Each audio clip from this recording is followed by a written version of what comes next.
Bismillah, Assalamualaikum warahmatullahi wabarakatuh. Al-Mahmud, Allahu Jalla Jalalu Al-Musalla alaihi wa aluh. Puji syukur marilah kita panjatkan kehadirat Allah Subhanahu wa Ta'ala dengan mengucapkan Alhamdulillah alamin.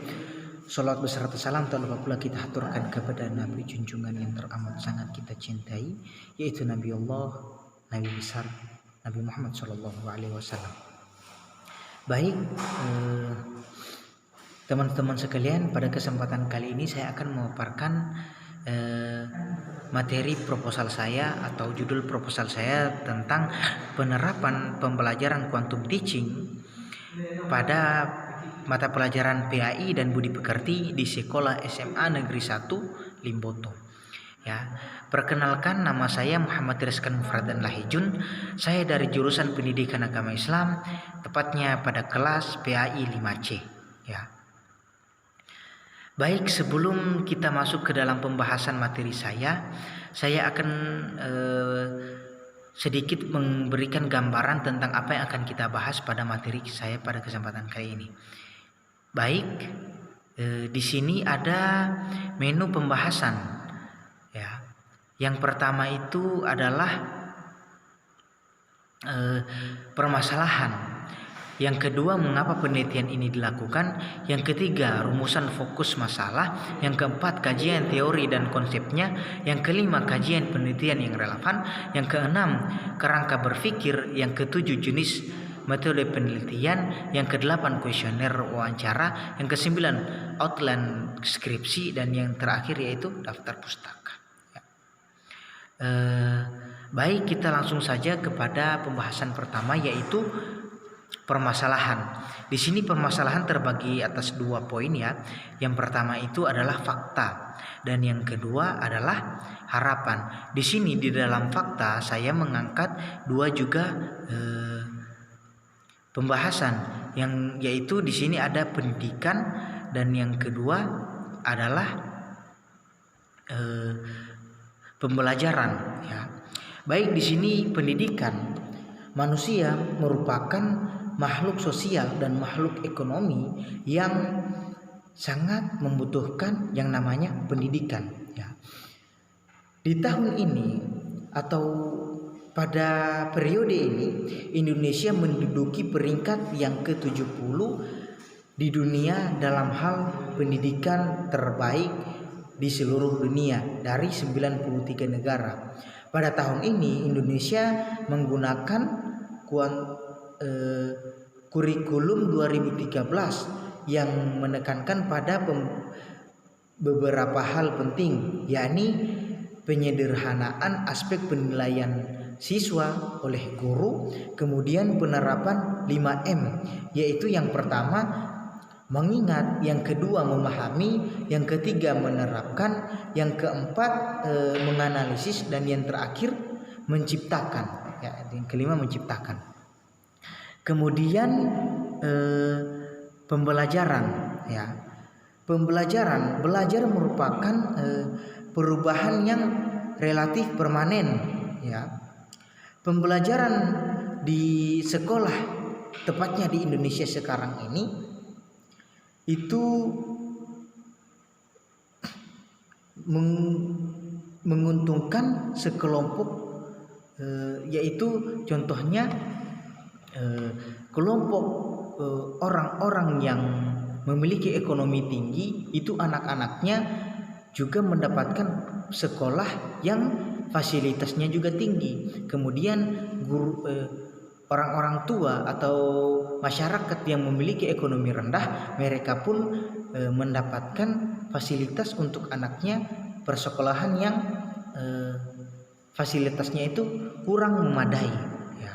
Di sini selanjutnya harapan dari saya, pertama itu pendidikan. Jadi harapan saya sesuai dengan judul proposal saya, yaitu penerapan quantum teaching. Jadi harapan saya agar kedepannya insyaallah lebih menetapkan kepada lebih mengarah kepada penerapan metode pembelajaran quantum teaching, khususnya pada pembelajaran di sekolah, di persekolahan di Indonesia ini, agar kita bisa bersaing dengan negara-negara yang derajatnya atau peringkatnya lebih tinggi daripada kita dalam hal pendidikan, ya.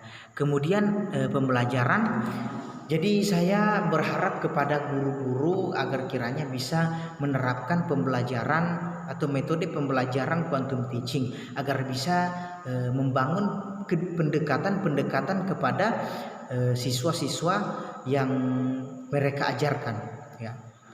Selanjutnya, mengapa penelitian ini dilakukan? Ya, lanjut, yaitu karena untuk mengetahui bagaimana bentuk penerapan quantum teaching di dalam kegiatan pembelajaran di mata pelajaran PAI dan Budi Pekerti, khususnya di SMA Negeri 1 Limboto, dan juga bagaimana dampak atau hasil dari penerapan metode quantum teaching di mata pelajaran PAI dan Budi Pekerti di SMA Negeri 1 Limboto, ya.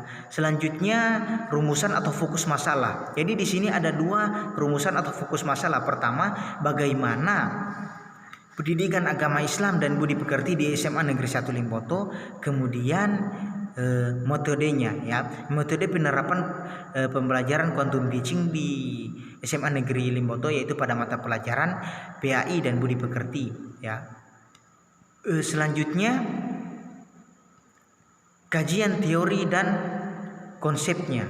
Jadi di sini saya membahas tentang pendidikan agama Islam dan Budi Pekerti. Kemudian yang kedua, metode pembelajaran quantum teaching. Yang ketiga, kajian penelitian yang relevan.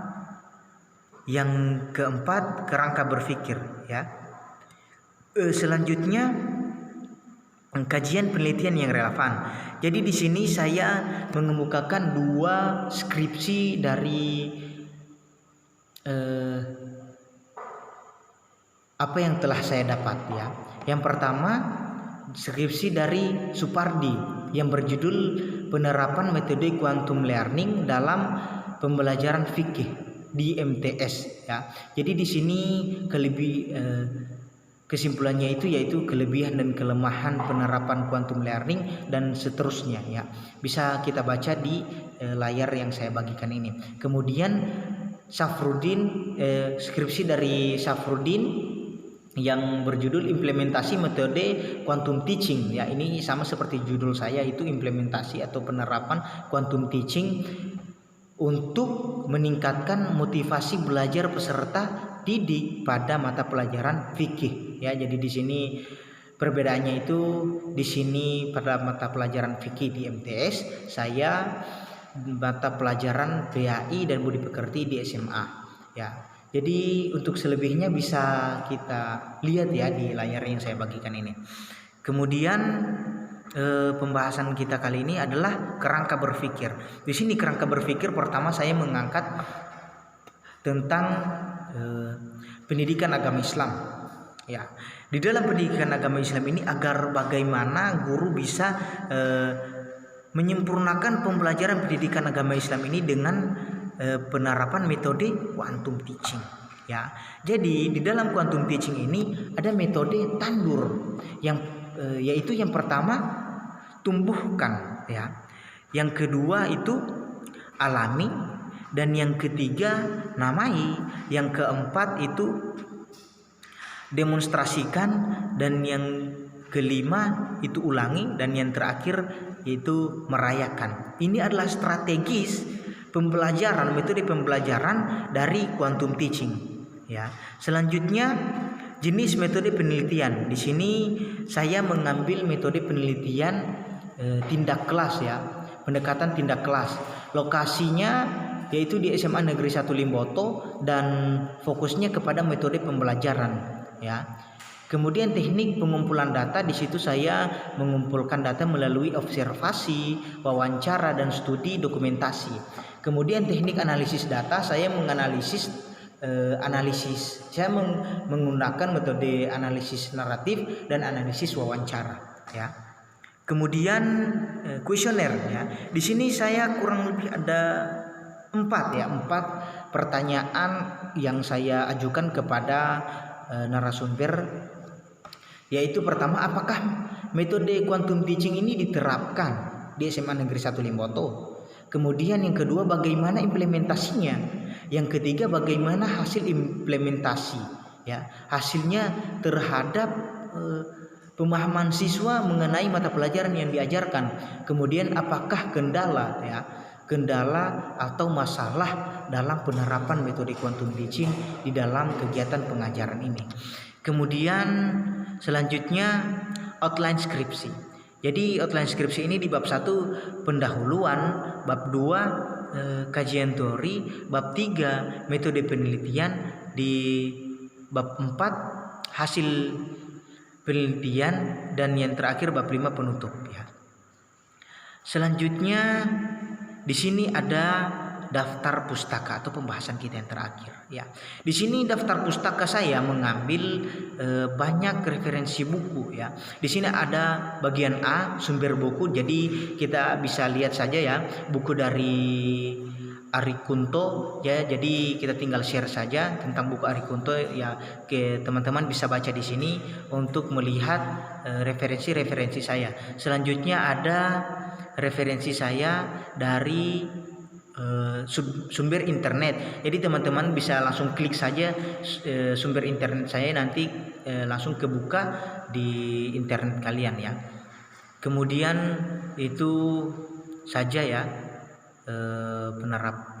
presentasi dari saya mengenai materi saya yang saya ajukan di jurusan materi proposal saya, yaitu penerapan quantum teaching di SMA Negeri 1 Limboto pada mata pelajaran Pendidikan Agama Islam dan Budi Pekerti. Jadi demikian dari saya, sekurang-kurangnya saya mohon maaf. Wallahul musta'an. Assalamualaikum warahmatullahi wabarakatuh.